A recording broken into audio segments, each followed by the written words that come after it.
ஒரு ஊரில் 3 அழகான ஆட்டுக்குட்டிய ஒன்றா ஒற்றுமையாக வாழ்ந்துட்டு வந்துச்சுங்க. அது எப்போவுமே ஒற்றுமையாக தான் இருக்கும். ஒரு நாள் அவங்க வசிக்கிற வீட்டுக்கு பக்கத்தில் ஒரு தந்திரமான ஓநாய் ஒன்று குடி வந்துச்சு. என்ன அருமையான வீடு! அதுவும் நம்ம வீட்டுக்கு பக்கத்திலேயே நமக்கு தேவையான உணவு இருக்கே. இதை பார்த்து அந்த 3 ஆட்டுக்குட்டிகளும் ரொம்ப பயந்து போயிடுச்சுங்க.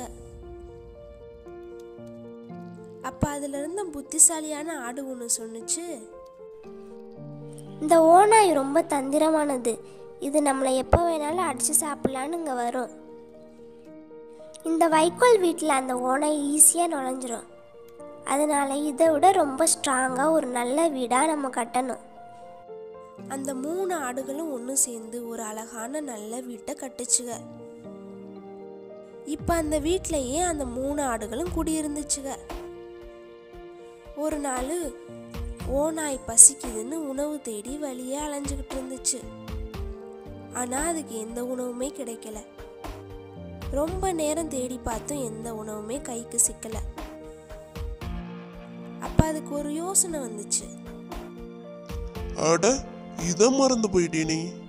அதான் நம்ம வீட்டுக்கு பக்கத்துலயே 3 ஆடுக இருக்குதுல்லே. 3 அடிச்சு சாப்பிட்டா ஒரு வாரத்துக்கு வச்சு சாப்பிடலாமே.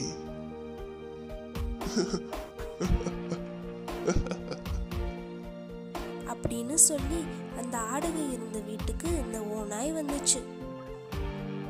ஓநாய் அந்த வீட்டை திறக்க பார்த்துச்சு. ஆனாலும் அதனால திறக்க முடியல. ஏய் ஆடுங்களா, ஒழுங்கு மரியாதை அந்த கதவை திறக்கிறீங்களா இல்லையா? நானா உள்ள வந்தேன்னா அவ்வளவுதான். உங்கள ஒரு எலும்பு கூட மிஞ்சாது. ஒழுங்கா வந்து கதவை திறங்க.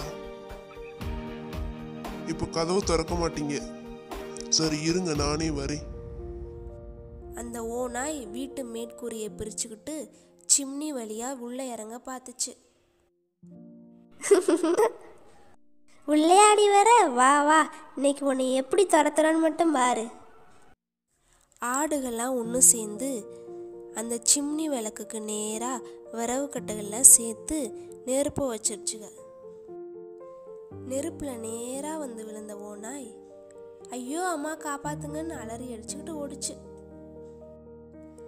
ஆடுக தங்களோட புத்திசாலித்தனத்தினால அந்த ஓநாயவே அடிச்சு துரத்திட்டாங்க. ஒரு காட்டுக்கு நடுவுல ஒரு அழகான குட்டி தீவு மாதிரி ஒரு இடம் இருந்துச்சாம்.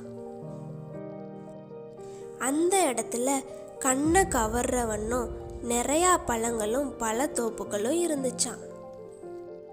எல்லா விலங்குகளுக்கும் அங்க போய் அந்த பழங்களை சாப்பிடணும்னு ரொம்ப ஆசை. ஆனா அங்க போக ரொம்ப பயந்துச்சுங்க. ஏன்னா அந்த தீவை சுற்றிலும் இருந்த தண்ணியில பெரிய பெரிய முதலைகள் இருந்துச்சு. அந்த பழங்களை சாப்பிடணும்னு ஆசைப்பட்டு அந்த தண்ணிக்குள்ள இறங்குற மற்ற விலங்குகளை இந்த முதலைகள் பிடிச்சு சாப்பிட்றதுங்க. அதனால எல்லா விலங்குகளும் அந்த பழங்களை ஏக்கத்தோட பார்க்கறதோட சரி, அங்க போகணும்னு நினைக்காதுங்க. ஆனா அங்கிருந்த முயலுக்கு அந்த பழங்களை சாப்பிடணும்னு ரொம்ப ஆசை. இந்த அழகிய பழங்கள் என் கண்ணை கவர்றவன்னு இருக்கு. எப்படியாச்சும் நான் அந்த பழங்களை சாப்பிட்டே ஆகணும் அப்படின்னு தீவிர யோசனை பண்ணுச்சு அந்த முயல். அடுத்த நாள் அந்த குளத்துக்கு பக்கத்துல போய் நின்னுச்சு முயல். எல்லா முதலைகளையும் சத்தம் போட்டு கூப்பிட்டுச்சான். எல்லா முதலைகளும் முயலுக்கு பக்கத்துல வந்துச்சுங்க. இப்ப முயல் சொன்னுச்சு, என்னை எதுவுமே பண்ண மாட்டீங்கன்னு சத்தியம் பண்ணி கொடுங்க. கவலைப்படாத, நாங்க உன்னை எதுவுமே பண்ண மாட்டோம், சொல்லு அப்படின்னு ஒரு முதலை சொன்னுச்சு. அதை கேட்ட முயல், நம்ம காட்டுக்கு ராஜாவா இருக்கிற சிங்கம் ஒரு நாள் எல்லாருக்கும் விருந்து வைக்கிறதா சொல்லியிருக்காரு. அதனால எல்லா விலங்குகள்லையும் எவ்வளோ பேர் இருக்காங்கன்னு என்னை கணக்கு எடுத்துட்டு வர சொன்னாரு. உங்களை எண்ணி அந்த எண்ணிக்கையை நான் ராஜா கிட்ட கொடுத்துருவேன் அப்படின்னு முயல் சொன்னுச்சு. அப்படியா? ஆமா, எங்களை எப்படி நீ எண்ணுவ? அப்படின்னு முதல்ல கேட்டுச்சு. அதுவா, நீங்க எல்லாரும் ஒரு முதலைக்கு பின்னாடி ஒரு முதலையா வரிசையா நின்னுங்க. நான் உங்க மேல ஏறி ஒவ்வொரு முதலையா கவுண்ட் பண்றேன். உடனே எல்லா முதலைகளும் ஒன்றுக்கு பின்னாடி ஒன்றா வரிசையாக நின்றுச்சுங்க. முதலையோட வரிசை நீளம் இந்த கரையிலேருந்து அந்த கரை வரைக்கும் இருந்துச்சு. அதை சாதுரியமாக பயன்படுத்தின முயல் ஒவ்வொரு முதலை மேலேயும் ஏறி அந்த தீவை அடைஞ்சது. அன்னைக்கு முழுக்க அந்த தீவுலையே இருந்து எல்லா பழங்களையும் காய்கறிகளையும் நல்லா வயிறு முட்டை சாப்பிட்டுச்சு. எல்லா முதலைகளும் தீவுக்குள்ளே போனவனை இன்னும் ஆளை காணான்னு காத்துக்கிட்டு இருந்துச்சுங்க. ஒரு வழியாக திருப்தியாக சாப்பிட்ட முயல் சரி நம்ம தீவுக்கு போவோன்னு கரைக்கு வந்துச்சு. முயலை பார்த்த மற்ற முதலைகள் கேட்டுச்சு, எங்க போன இவ்வளோ நேரம்? அதுவா, உங்களை மாதிரி இன்னும் இந்த தீவுல எத்தனை பேர் இருக்காங்கன்னு பார்க்க போனேன்.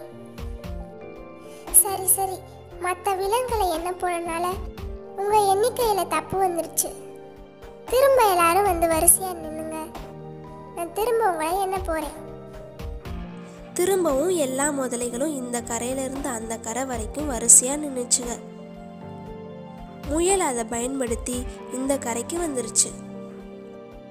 முயல் தன்னோட புத்திசாலித்தனத்தை பயன்படுத்தி தனக்கு பிடிச்ச உணவுகளை ருசியாக திருப்தியாக சாப்பிட்டு வந்துச்சு.